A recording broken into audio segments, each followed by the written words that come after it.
안녕하세요. 주식맘사TV입니다. 일요일 주말 아침인데요. 다들 잘 보내고 계신가요? 자, 오늘은 지난 금요일 종목 리뷰와 함께 다음 주 관심 종목에 대해서 말씀드리겠습니다. 지난 금요일 미국 나스닥 소비자 물가 지수 발표를 앞두고 2.75% 하락이 나왔습니다.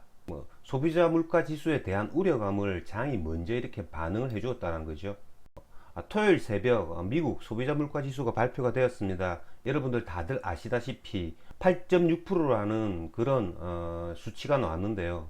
지난달에 8.2%보다 0.4%가량 이렇게 높아지는 그런 안 좋은 지수가 나왔습니다. 그로 말미암아서 토요일 미국장 급락이 나왔습니다. 3.57% 하락이 나왔고요. 나스닥 일봉 차트를 보시면 지난 2주 동안 나름대로 이렇게 12,000포인트를 지켜주던 미국 나스닥이 소비자 물가 지수 발표를 앞두고 이렇게 긴 음봉을 만들더니 소비자 물가 지수 발표와 함께 이렇게 급락이 나왔다는 거죠. 자, 그러면 뭐 다음 주에 미국 나스닥이 과연 전저점 11,000포인트 이 자리를 지켜줄 수 있는지 여부, 이런 여부가 중요하겠죠.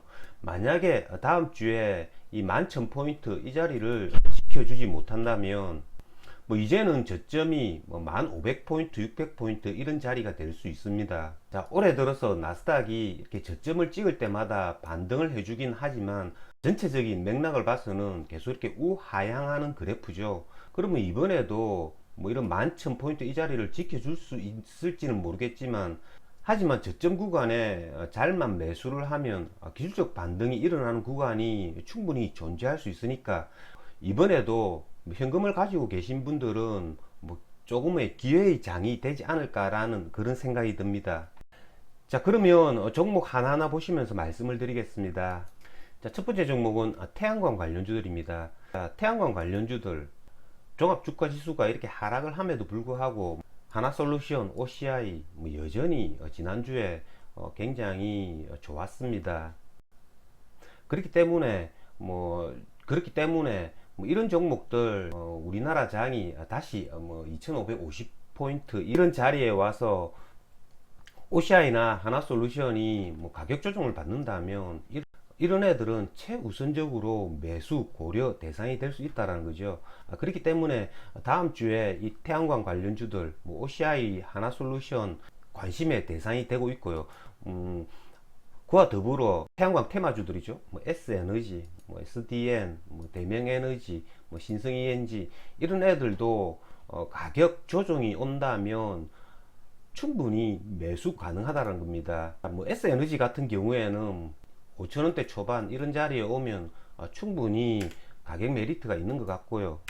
SDN도 마찬가지죠. 뭐 2600원대 중반 뭐 이런 자리에는 충분히 매수 가능한 자리가 아닌가라는 생각이 드는데요.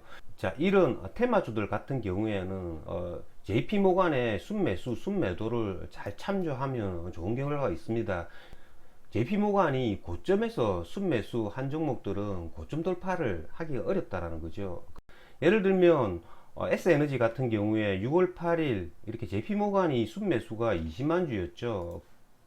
고점에서 이렇게 JP모간이 순매수를 한 종목, 뭐 이런 종목들 좀처럼 이렇게 신고가를 갱신하지 못합니다. 그건 장에 참가하는 이렇게 사람들이 JP모간이 고점에서 이렇게 매수했던 종목은 신고가 기대를 가지고 이렇게 좀처럼 매수를 하지 않는다라는 거죠. 그렇기 때문에 뭐 다음 주에도 이런 테마주들 같은 경우에는 항상 이렇게 JP모간의 수급 동향을 잘 살펴봐야 된다는 거죠. 다음은 자율주행 관련주들입니다. 지난 금요일날 자율주행 관련주들이 굉장히 크게 많이 상승을 했습니다.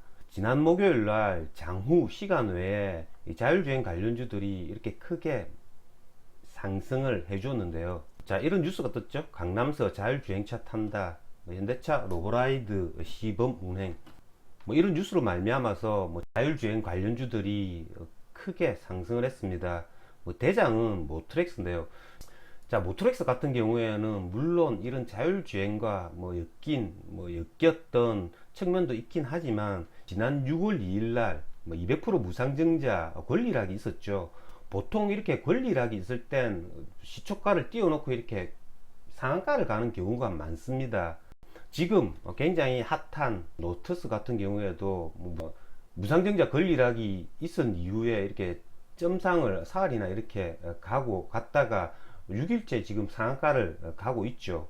물론 노트스 같은 경우에는 무상증자가 800%라는 그런 차이도 있긴 하지만, 그래도 무상증자 권리락이 있는 날 이렇게 갭 상승을 띄워 가지고 보통 이렇게 상한가를 가는 경우가 많았습니다만은, 이 모트렉스는 그날 이렇게 갭 상승 띄웠다가 음봉을 계속 맞았다는 거죠. 그 무상증자 권리락을 노리고 매수를 했던 사람들에게 아픔을 주었다는 거죠. 하지만 다시 이렇게 자율주행 뉴스를 빌미로 삼아서인지는 모르겠지만 이렇게 갭 상승 띄웠다가 상한가로 마무리를 했다는 겁니다. 자, 그러면 내일 모트렉스 같은 경우에는 한 번 더 이렇게 슈팅을 해줄 가능성도 배제할 수 없다라는 거죠. 모트렉스 같은 경우에는 지난 금요일 날 시초가가 그 20%에 시작을 했다가 한 6분 만에 이렇게 다시 상한가를 당겼습니다. 저 같은 경우에는 모트렉스를 겨우 상한가에 조금의 물량을 매수를 했습니다. 많은 월요일 날 모트렉스가 시초가가 한 7%, 8% 정도에 이렇게 시작을 한다면 이런 애들은 또 매수의 관점에서 충분히 거래를 할 수 있지 않을까라는 생각이 듭니다.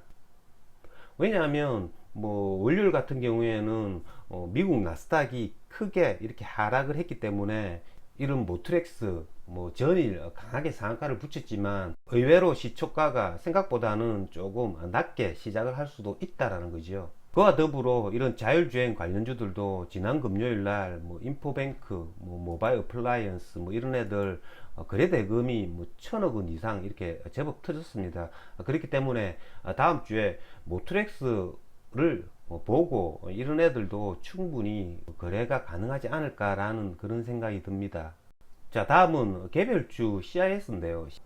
CIS 얘네들 같은 경우에도 지난 목요일날 장마감 후 시간의 가격에서 이렇게 상한가를 갔죠. 이런 애들도 다음 주에 종합주가지수가 하락을 함에 따라서 이렇게 가격 조정을 보인다면 이런 애들은 호재를 갖고 있기 때문에 이런 애들은 저점 매수가 오면 충분히 저점에 한번 잡아둘만 합니다. 16,500원을 기준을 삼고 이 부근에 온다면 충분히 매수가 가능하다는 거죠.